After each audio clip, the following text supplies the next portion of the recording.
Support for WXAV 88.3 FM and WXAV.com is provided by Northwest Community Credit Union. Northwest Community Credit Union is located on campus inside the Graham School of Management and offers financial services for the St. Xavier community. Services include student credit cards, student loans, and other financial resources. More information is available at nwccu.com. Support for WXAV 88.3 FM and WXAV.com is being provided by Bookies, new and used books. Bookies is an independent bookstore located at 10324 Southwestern Avenue in Chicago. They have a collection of new and used books and accept book trade-ins and donations. More information is available at bookiechicago.com and on Instagram at bookiechicago. This is a WXAV 773 Sounds podcast, introducing you to the best local bands in the Chicagoland area. Hi, this is Peter Kreten with 773 Sounds here on the WXAV 88.3 FM Chicago, your escape from ordinary radio. And it is that time again for our featured artist of the week. And I have been blown away by this week's featured artist of the week. The way they are able to capture a sound of youth, a sound of wanting to dance. I don't even want to call them pop punk. They're more than pop punk. It's like pop punk, the next generation. I think that's the best way I can describe the Feeders, who have a wonderful new record called Dark Days that is getting released on July 24th. And we're really lucky we have Sam from the Feeders on with us. Sam, how are you today? I'm good, Peter. I really, really appreciate all those nice words right off the bat. That's super kind of you. So thank you. Thank you for having me too. Dude, first off, our pleasure. Thank you for joining us today. And man, just speaking the truth, I love Dark Days. It is such a phenomenal record. And I can't wait to talk to you about it. But I kind of always like kicking off these interviews by kind of going back to the beginning. Can you kind of share how you first discovered you wanted to be a musician and who some of your musical inspirations are? I think my earliest memory of like wanting to play music and like seeing somebody play music and just being very, very drawn to it is, I don't know. So I didn't really have many, like, I have three older sisters, so I never really had like the avenue of, excuse me, of like learning about music through like an older brother or like an older, kind of like an older sibling per se. But I had an aunt, my Aunt Hala, who was a massive Elvis fan. And she would give me these, it was the 90s, so she would give me like these VHS Elvis videos where it was kind of like, I saw like the biopics later on, but they would just be like kind of like these like Channel 11, like kind of like biography specials about Elvis that were like straight to VHS type things. And I would just sit at home when I was like 6 or 7 years old and just kind of watch these Elvis videos. And I remember seeing, there's been lots of Elvis biopics, but there's one that came out, I think maybe in the 80s. I think it actually might have came out like in the late 70s, right after he died. But it was Kurt Russell playing Elvis. Oh, wow. And there's a scene, so there's a scene like towards the beginning of the movie where he's like, Elvis, it's like showing like young Elvis in high school. And he's like, in high school, and he sits down under a tree, sits down with his acoustic guitar and just starts playing, I think, like Good Rockin' Tonight. And he's just sitting there like, banging his acoustic guitar and singing that song. And it's like the scene where like all the high school girls are like coming up to him and like doing the giggly thing. And it's like the first time you see Elvis sing in the movie. But I remember seeing that as a little kid and thinking like, like that's the coolest thing on the face of the earth. Like just banging an acoustic guitar and singing, like that's the coolest thing ever. And so that was kind of it for me. And then later on, much long after that, I kind of learned later on about like, I guess more of starting, within 7th or 8th grade, started getting into more, like this was around the time that Green Day's like American Idiot came out. And so I got very much into that. And I remember getting like Dookie was probably the first album I ever got. And not long after that, getting my first copy of the Blue Album, which actually I know I said at the top, I didn't really have like the older sibling thing, but I have two older sisters that are about 10 years older than me, and they had a CD of the Blue Album just sitting around that I managed to get my hands on. And so around then, like I guess probably like eighth grade, my freshman year, that was when I really started to just kind of, that's all I really thought about was like, because I grew up not far from Chicago, and I remember that was all I really thought about was like, how do you go to Chicago and like go see shows at the Empty Bottle, or like how do you get to play the Empty Bottle? Because I read that the White Stripes played the Empty Bottle very early on, and they were like one of my favorite bands, and I was like, oh my God, like that's what I want to do, and so for a long time, like through most of my 20s and stuff, I put out records just under kind of like a singer-songwriter thing, Yeah. where I just went under my name, excuse me, just Sam Vicari. And so like I did that for a long time and just kind of worked really independently. And on the records, I would usually get a friend to play drums, but then I would just play guitar and bass and sing myself. And I put out like three records just like under my name, and it was pretty easy because I was just alone, and so I could just kind of go on tour whenever I wanted, and I would just kind of throw my Fender amp and my thing of laundry and rent a car for as cheap as I could and go on the road for 3 or 4 weeks, and then come home and try to save enough to do it again. And I work in education, so I usually get like the summer times off, and so Yeah. I'd usually do that, like do like a long tour in the summer, and then like a shorter tour during like the spring break. And so I did that for quite a while, like all through my 20s and into my 30s as well. And then like maybe about a year before the pandemic, I got a very out of the blue invitation to play at the Taste of Chicago. I just kind of got this idea. I was like, well, it's gonna be at the Taste, and it's gonna be on like a big stage. And so it'd be kind of cool to have like a band for that. And I had kind of become friendly with John Perrin, our drummer, and he had written something about one of my solo records online that was like super, super nice. And I don't even know to this day how we got a hold of it, or like who gave it, who we heard it through or anything. But Mhm. I just very out of the blue, he wrote this really nice post about it was I put out a record called Blunt in 2016, and he had wrote something really nice about that. And I contacted him and I was like, oh, thank you so much. And he wrote me back and he was like, oh, well, if you ever need a drummer, just let me know. And so I asked him to do that Taste of Chicago gig. And then he was like, I know Eli from the Smoking Popes. Like, we should ask him to play bass. And I was like, do you think he would? And because that was kind of one of the first things we bonded over, is like we both love that band. Yeah. And so yeah, so that was kind of how it all got started. And then Eli and John were kind of working together at the time, and so they had gotten friendly. And John sent Eli one of the songs we was working on, and Eli was like, "Oh yeah, absolutely, yeah, I'll do it." And so that's kind of how we got started. Was we had that first show. So that's essentially how we got going.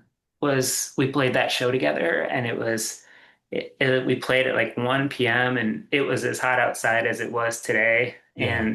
But it was super fun, and we just kind of kept going after that and just played when we can. John plays in a bunch of bands, and so he keeps a really busy touring schedule. So it's just like we kind of, and then Alex, our bass player, he's real busy too. Like he plays in a couple different types of bands, and so like we just kind of make it work when we can, and we just kind of go from there. That is so cool. When I first read the story of how the Feeders came together, it was just so serendipitous of playing the Taste of Chicago, getting that message, getting Eli from Smoking Popes. I mean, it was the stars were really aligned, and Yeah. I really love that. And then listening to your brand new record that's coming out on July 24th, Dark Days. I mean, this is a wonderful, wonderful record, and I'm so intrigued with what your approach was for making this album. Like, did you have a general theme that you were going for with it? Because it seems like a very personal album for you. I could be wrong, but like hearing songs like Congratulations, by the way, or Why Do We Fight? I mean, there's definitely, it feels like you're working something out in the lyrics on this album. Yeah, there are definitely absolutely biograph personal elements of it that where I am, I think, discussing personal feelings for sure. But on the same at the same time, a lot of times sometimes it is personal, but then other times it's just kind of like stories that you're sort of making up in your head. Hmm. And I was actually just listening to an interview today with Joel Reeder, who plays he played in a band called the Mr. T Experience, Oh, okay. and yeah, and he had after that he had a band called the Plus Ones, and now he plays with Pansy Division and all kinds of bands. He has a band called the Fatal Flaw, but he was kind of saying how it can be tricky sometimes and almost a little, you got to be a little cautious because depending on what you write about, sometimes people what people will hear it and think it's autobiographical. You know what I Mm, mean? yeah, And yeah. so sometimes that's just kind of like for better or for worse, something you kind of have to mitigate. But yeah, it is definitely like that's kind of how I came up with the title Dark Days, just because there is kind of like sort of like a dark element throughout a lot of the songs. But the thing with songwriting for me has kind of always been like it's kind of a safe, you can sing about pretty dark things because for me it's like kind of songwriting is kind of like a way where you can kind of like kind of humor those types of Mhm. emotions and be like if you're and just kind of you never want to sit down and think to yourself like I'm a bad person or I need to work on being a better person, but there are songs where I've written where I'm just kind of like confessing like yeah, maybe I am kind of a bad person. Like maybe I am kind of a bad person sometimes, or maybe I am mean sometimes, or maybe sometimes like I really do mess up in certain ways that I don't want to. So I guess to answer your question, yeah. I mean, I guess to tell you a story, it's like I sent when I sent the last batch of songs to John, because we kind of worked on this record separately, Okay. where it was kind of piecemealed together because, like I said, John keeps a really busy schedule. So one thing he started doing a lot over the pandemic was recording drums remotely for a bunch of bands, which was like a really great way for him to stay busy during Yeah. the pandemic. And he met a lot of people and he got a lot of work. And once the once the pandemic kind of settled down, he started playing live with a lot of these bands. Like he plays with like Young Fresh Fellows now, and I think that's kind of how he got started with that was he was recording for them during the pandemic. Hmm. And so a lot of the drum tracks on this record, well, pretty much all of them, he recorded. I would like send him demos that I made at home just to like click drums, like a drum machine, and write the song, record it in GarageBand, and then send it to him. And then he would go in and like record his drums and then send them back to me. And then I would go back in and then like re-record all my parts over his new drums. And so it was kind of like a piecemealed record. But I remember like when I sent him the last like batch of songs for him to work on, like he texted me, he's like, "Are you okay?" And so which I really, really appreciated as like because we're friends and it was very sweet of him as a Yeah. friend to like check in on me. And I had a similar conversation with Eli because Eli played on bass on our first record, but life's got real busy for him over the past couple of years, so he hasn't been like really actively playing with us as of late. But he's very much, if you ask me, he's very much still in the band. Yeah. Like kind of what I want the band to be like is it's like a lot of my favorite bands were those bands that kind of started as like a bedroom project and one guy, like the Mountain Goats or Oh, yeah. the Thermals or stuff like that. And so I kind of, I'm so grateful for the three of us, like this lineup that we have now. But I kind of do see it as like kind of like an open door band where it's like maybe not so much like a revolving cast of characters, but even though Eli is not actively playing with us right now, I think he's always going to be in the band. Well, that's Um, awesome because it yeah. also gives you all these different people to play with and Mhm. different perspective, different creative ideas. And it's got to be really kind of for you as an artist, inspiring to be able to collaborate with, all these different people all at the same time and create a really unique sound and everything. And that's one thing that I'm really blown away with the Feeders is I feel like you guys really do have a unique sound. Like pop punk doesn't cover you guys. It's really like this perfect hybrid of like Weezer and Green Day, but it's like Blue Album and like Dookie or Blue Album and Nimrod with a little bit of Oh, Pinkerton like sprinkled on top. And then you mentioned the Mountain Goats, and it's like, oh yeah, I can hear the Mountain Goats in there too. What's your approach for songwriting? Like, do you kind of begin like lyrics first and then add melody, or do you start with like your riffs or your drum track and then build from there, or does it kind of just depend on the song that you're working on? thank you so much for saying all that. I really appreciate that. I like Blue Album and Nimrod. That's that's those are high praises.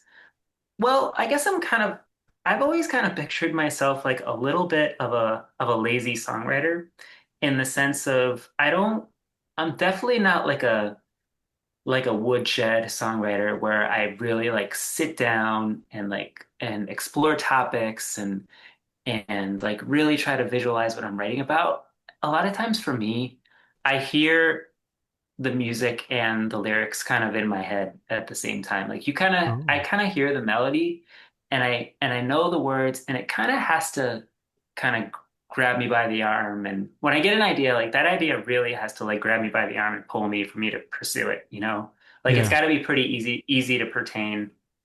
Like a lot of these songs, they just kind of like I don't really premeditate a lot or think about what I'm going to write about. And a lot of it it's like just kind of comes up.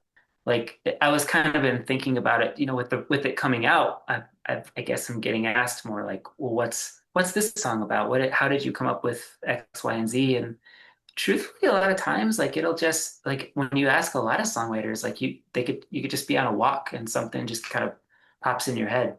Like you can usually for me, it's just you have to think of like I have to think of some type of lyric. I gotta hear a melody underneath it, and it's gotta like kind of excite me and grab me. Hmm. And usually, and this is something that a lot of songwriters say, it's like the best songs come in like 10, 15 minutes. Like I think Paul McCartney is the one of them that would say it's like that's how you know the song is Yeah. good if like you write it really quick and it's just easy. And I remember I think Jack White said something one time where it's like the lyrics should just be one page. So I always think about that. Like you should only be filling up like one page. So I guess like the newer thing, the fun part about writing this record was like kind of like I was telling you, I would basically write the song and then kind of right at the beginning of the pandemic when I was first kind of working on this batch of songs, John sat me down and kind of showed me how to use my first ever kind of like little modest little like recording setup Hmm. where I bought like a little 2 channel interface and he kind of showed me how to edit in GarageBand and do all that and show me how to comp my vocals and how to I could and he was like, oh yeah, you can make your own like mock drum tracks. Just like you can literally just play the drums on your keypad on your computer and like make your own drum track and then quantize it so it's all perfectly in tune. And then it was really great because like from there I could really kind of build the song, like add the guitars, add the bass, and then go to my practice room or practice space and add the vocals. And to hear it like come to life was super exciting, you know? Yeah, I can believe it. And so I guess like that was kind of nice to have. Like I had never, for all the other stuff we had done before, I've never really done like pre-production demos like that. So it was just like a really good test of like, okay, well, I have to listen to the final product and you know, it's gotta grab me in a way. And that's really just all I try to look for, I guess, in my songwriting is just like if I like it. Like that's one of my favorite. It's a really great Elliott Smith quote that he said in an interview one time about songwriting, where he's like, well, he's like somebody's asking him advice about songwriting, and he's like, well, you know, you just have to if you write a song, you just have to like it. You know, something's good about it because you like it. Like I remember him just saying that.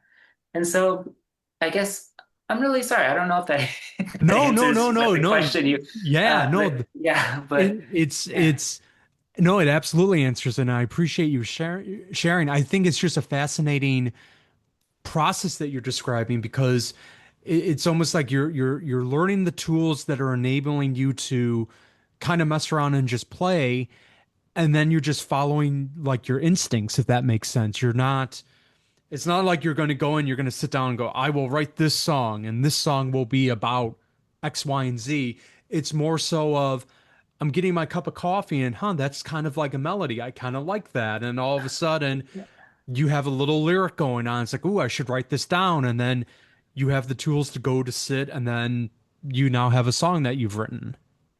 Yeah. Like I think literally there's a song on well it's gonna be the second single. There's a song on the record called Sarah You're My Savior. And with that, one of the main lines is Sarah, you're one of the good ones and then some. I think I was texting a friend to thank them for they had gotten me into a show that I really wanted to see, and I was so grateful to them that they had done this for me. And I was trying to think of a way to thank them, and I think I literally just wrote that like because I was just so grateful to them. I was like, "You're one of the good ones, and then some." And I don't know why I even said that Yeah. to them, but it was like I was walking around later that day, and you just kind of like I remember there's another lyric like I've been creeping around, and I was just walking around, just kind of trying to think of the words in my head as I was walking, Yeah. and it's that same thing where like it just kind of for me it just kind of has to come kind of easily, Yeah. like Yeah. I'm not really the type to like really to really try to just beat at it in a way. Like it just has to be for me. It just kind of has to come kind of simply. And it's so funny. That was literally the song I was listening to before the interview started. I'm here with Sam from the Feeders here on 773 Sounds here on the X 88.3 FM. Now, Sam, if people want to find the Feeders, or give you guys a follow online, where can they go? Where can they find you? Yes, we do have an Instagram. We are the Feeders Band. I'm 99% sure. Yeah, the Feeders Band. And we have a website, thefeedersband.com. And then we do have a Facebook page as well. And I'm not the best social media guy, but I try to, at least if we have a show, like I try to make sure to post at least once or twice about it on there. But yeah, and then our contact info is on our website, and so we're all pretty findable. And be sure to check them out. It's thefeedersband.com. And also, they're on Bandcamp. You can go to Hmm. feeders.bandcamp.com. Now, Yeah. for anyone who hasn't had a chance to see the Feeders live and show, do you guys have any shows coming up in the near future? And then what can someone expect? What kind of energy does a Feeder show bring to the crowd?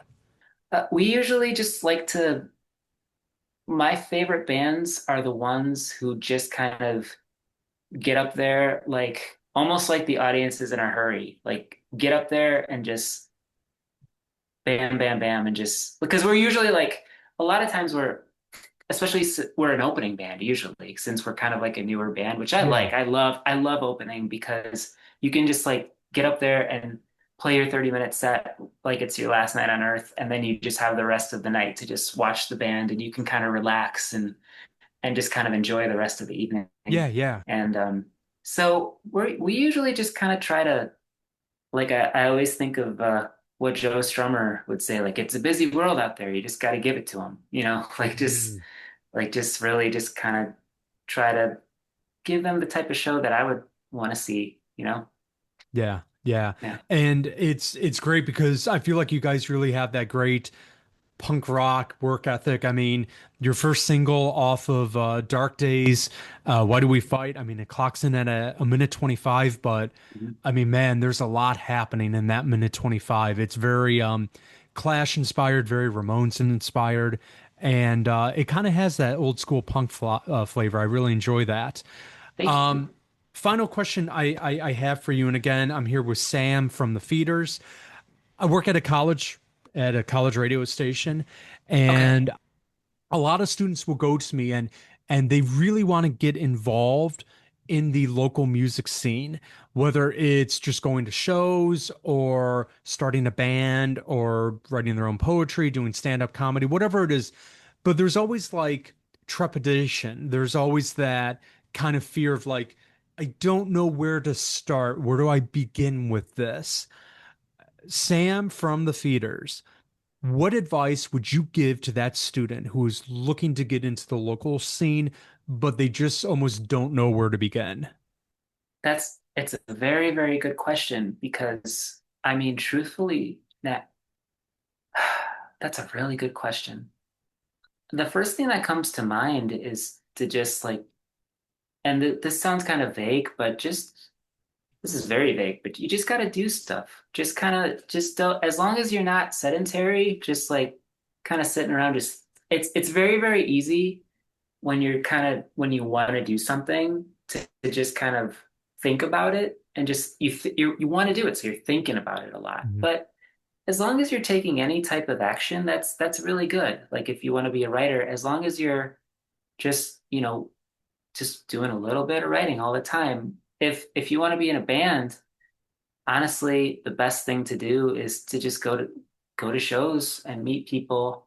And if there are people that you look up to, like if there are certain writers you really like, if there are certain bands that you really like, go see them. I would say just go see them. And if, if you want, if you feel comfortable, like go talk to that band. Because you really never know. Like there's so, especially in Chicago, where everybody's just very working class and just a lot of people, even though if they're in bands, they also just like have jobs and are parents and stuff. And so, I mean, like I always think about like one of my favorite bands in Chicago is the Boll Eagles. And Oh, the band, yeah, yeah. the way that band started was they were all really into Naked Raygun and would just go to Naked Raygun shows. And they were just all like Naked Raygun fans. And one of them like wrote a letter to I think Jeff Pizzati from Naked Raygun and just like told them, didn't even ask to open for them, but was just like, we love your band and we just started a band and like, and Naked Raygun wrote them back and were like, oh, do you want to open for us? So I think you honestly, it's just you just never know. Just talk to people and get to know people and ask questions and also too just like whether it's like whether you're writing songs or whether you're writing short stories or poetry, I would say just don't focus too much on like what other people are doing and the successes that other people have. And if you're able to make something kind of like what Elliott Smith said about just making something you really like, if you write a song that you really enjoy, like, or if you write a short piece you like, that's really, really great. And the true fact is if other people like what you're doing, like what you're doing, they're gonna help you. They're gonna, support you in some way, whether it's like listening to your music or I was really, really fortunate when I was touring and playing solo that, not all the time, but I would just ask bands all the time, like, can I open for you? Because, I'm one guy, I have one amp, I'll play 25 minutes, you don't have to pay me. Like, just like I would just kind of ask people, ask. That's another thing I would do. Just, you got to ask for the things you want. Don't be afraid to ask for the things that you want for yourself. And just ask and learn and be friendly, be kind as much as you can. That's really all I would say.